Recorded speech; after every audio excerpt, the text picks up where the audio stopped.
Welcome to Save As Ability, a podcast to educate and inform you about disability employment issues. My name is David D'Arcangelo, and I'm your disability policy expert. Hey everybody, welcome back for another episode of Save As Ability.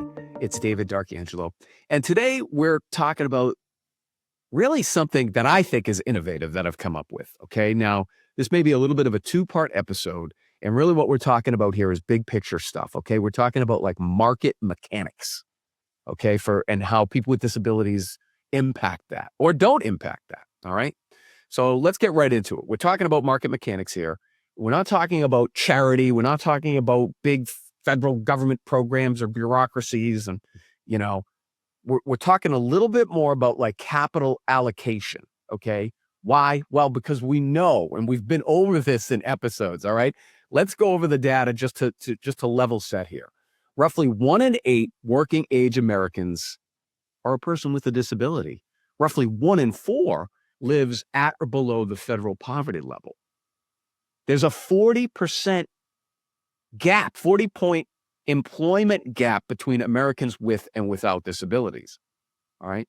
And an important thing to recognize here in my premise and what I'm going to propose is I believe that this gap suppresses income, participation, and really it's keeping talent on the sidelines and, all of this data that we've just gone about laying out the case here. Okay. Why we need this change. Okay. Because what we're doing and what we've been doing just hasn't worked. 2/3 of all working age people with disabilities not in the labor force is not good for those individuals. It's not good for the business community that could use them. It's not good for the country. It's not good for Americans. It's not good for those families. All right. I think everybody can agree that. We've got the data to back it up. All right. So this income suppression, really what it does is on a macroeconomic view, again, we're talking about markets here. What does it do? Well, it shapes businesses that then shape industries, that then shape sectors, that then shape the markets, that then shape the larger economy. All right. And so this all works together. All right. Now, one of the things here that my plan is kind of using is what many labor market economists refer to as 200% of federal poverty level. Okay. Well, what is that? Let's just define that briefly. The federal poverty level for a single adult is roughly $15,000 per year, right? So 200% of that is roughly $30,000 a year. Now it's more if there's families and, married and things like that.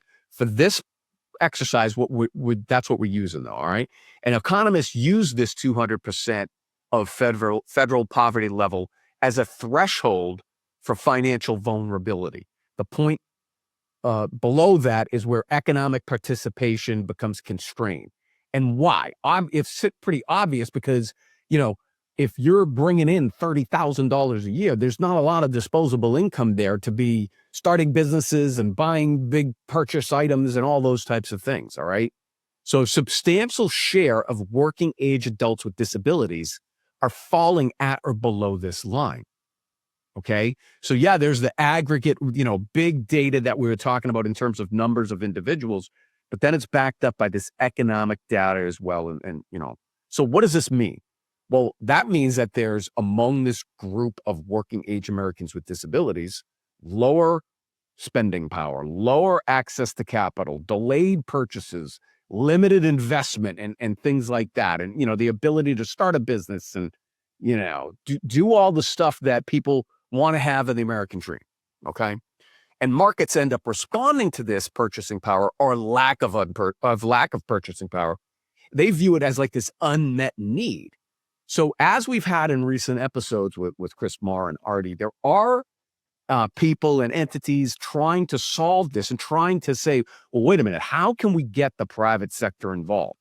Because again, we're not bashing anybody here, but the federal government programs have locked people in place and that hasn't worked. The data is clear. And clearly the private markets haven't been able to solve this, or they haven't been incentivized to get these individuals into the labor force and then working and participating and, business and all that stuff.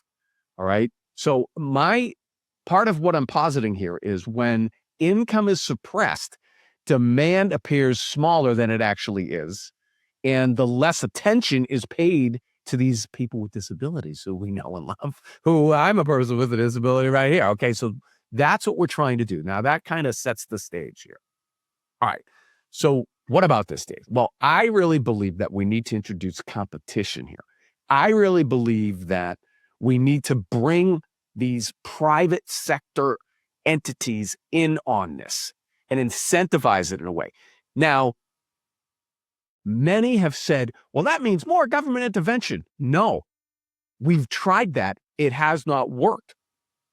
Matter of fact, maybe, I wouldn't say the opposite, but maybe even less in some areas of government spending would be better. And maybe in some areas it could be more. But overall, I'm not proposing a raise in government spending, and particularly federal government spending on this. Okay. Why? Because it hasn't worked. All right. So stick with me. What I'm talking about is bringing income stability, because living off of $30,000 a year is not income stability. I'm talking about increasing labor participation rates, not by 1 or 2 or 5%. I'm talking by like 40%. And that will give people the disposable income. And America will see a boom. America will see growth that we've never seen before. And people with disabilities can be leading the way on this. Now, I know you say, Dave, what are you talking about? I'm telling you, I have the way to do it. Now, this is going to be a 2-part episode. We're going to get to some of the nuts and bolts in episode 2. But right now, let's stay at a high level. I would propose that these markets have traditionally reacted to these weak signals, if you will. Not my term, their term. These weak signals of, well, wait a minute. Yeah, you get this large group, but there's no money there and they're not working. And all right, so venture capital isn't attracted to that. They don't fund need. They're in the business to make money. I think I can propose and figured out a way that they can do this. Okay, funds through scalable purchasing power. If income is compressed, the volatility is high. Ergo, if we can unlock that, then the risk profile and the volatility becomes low. All right. So we will loosen risk models. We will expand capital markets, and we will do this with innovation. Innovation in 2 different ways. One, it's going to be this economic innovation that we're going to bring. Okay. And traditionally, like many of the federal dollars have been denoted in the manner with which the programs and regulations have been put together, that money needs to stay in government systems and in charity systems. It hasn't worked. So part of what I'm proposing is, let's give capital markets an opportunity to get at those dollars and give them a chance to get better results, which I think they will. All right, so what's the dilemma? The current dilemma is that the current systems are not working. They're not producing the labor integration. If capital markets are not allocating efficiently and, they're not paying attention, that's the dilemma there. So the government hasn't worked. The capital markets are like kind of on the sidelines here. So what we're looking at is structural underutilization. And my plan deals directly with that.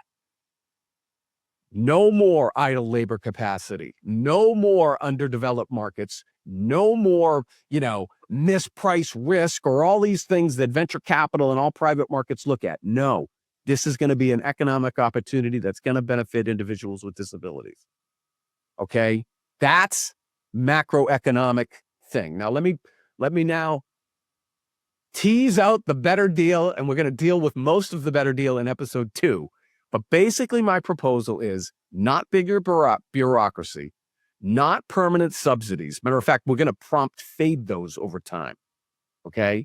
I'm talking about structural risk correction to the markets and bringing people in. So the better deal means using the stability and full faith and credit of the federal government to de-risk labor participation and capital formation. Not replace markets, not subsidize markets, but stabilize markets for people with disabilities who have a rational basis with which to do so. This is not some DEI thing that didn't work, that failed. This is better. This is innovation for our whole economy. People with disabilities can lead the way to an economy that can be bigger than ever. If we can be the biggest that we've ever been, and not just for Wall Street and people that own stocks and bonds. I'm talking about Main Street. I'm talking about small business. When risk is reduced, private capital comes off the sidelines. When labor participation rises, our economy rises and income explodes. When that happens, purchasing power for all Americans expands. The value of the dollar improves. Returns will follow. Growth will become rampant. Stay tuned for episode 2 here as I get into my plan, okay, and lay this out. We can do this. The pieces are in place now. We just got to reallocate this. And we have the leadership now that has the intestinal fortitude to actually do this. We can do this and improve not only the human condition for our Americans with disabilities, but all Americans. That's why this is win, win, win. Okay? All right, it's David D'Angelo. Stay tuned for episode 2 of this. I hope you have a great day. For more information about disability employment issues, please visit our website, disabilityemploymentsolutions.com. The Save As Ability podcast is available on Apple Podcasts, Spotify, our YouTube channel at Disability Policy Expert, or wherever you stream your podcasts. Subscribe, stream, rate, and review our shows. Your ratings and reviews help our show reach new audiences. Produced by Pod Pro Entertainment. Save As Ability lives within a network of podcasts located at podproentertainment.com. #TheNewRadio. Again, my name is David D'Angelo, and I'm your disability policy expert. Until next time, thank you. I hope you have a great day.